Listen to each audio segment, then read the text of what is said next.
Hi friends, Jananayagan படத்தை பார்த்து முடிச்சுட்டு சங்கீதா அவர்கள் நேற்று முதலமைச்சர் வீட்டுக்கு போயிருக்காங்க அப்படின்ற நியூஸ் தான் சோஷியல் மீடியாவில் செம்ம வைரலாக போயிட்டு இருக்கு. ஆனால் இதை நிறைய பேர் ரூமர்ஸ் தான். சங்கீதா அவர்கள் சென்னை வரவே இல்லை, ஜனநாயகன் படம் பார்க்கவே இல்லை அப்படின்னு சொல்லிட்டு இருந்தாங்க.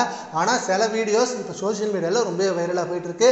சங்கீதா அவர்கள் கார்லேருந்து வந்து இறங்குற மாதிரியும் அண்ட் ஜனநாயகன் போய் பார்த்த மாதிரியும் அந்த வீடியோவை செம்மையாக ட்ரெண்ட் பண்ணிட்டு இருக்காங்க. அண்ட் இதை தான் ரசிகர்கள் ரொம்ப எதிர்பார்த்தாங்க. விவாகரத்து இன்னும் முழுமையாக முடியல, அது பேச்சுவார்த்தையில் தான் போயிட்டு இருக்கு.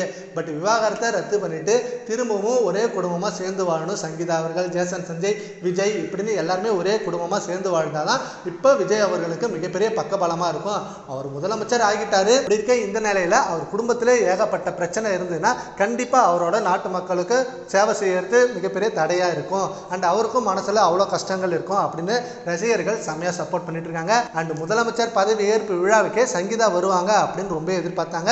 ஆனா சங்கீதா அவர்கள் வரல, ஜேசன் சஞ்சயும் வரல. இதனால விஜய் தான் இன்வைட் பண்ணல அப்படின்ற மாதிரி ஒரு விமர்சனம் போயிட்டு இருந்தது. ஆனா அவங்க தான் வரல அப்படின்னு அதுக்கப்புறம் தான் தெரிஞ்சது.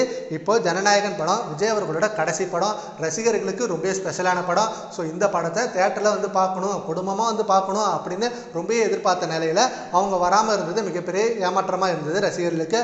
ஆனா சில பேர் அவங்க வந்தாங்க, வந்து விஜய் வீட்டுக்கு தான் போனாங்க அப்படின்ற மாதிரி சொல்லிட்டு இருக்காங்க.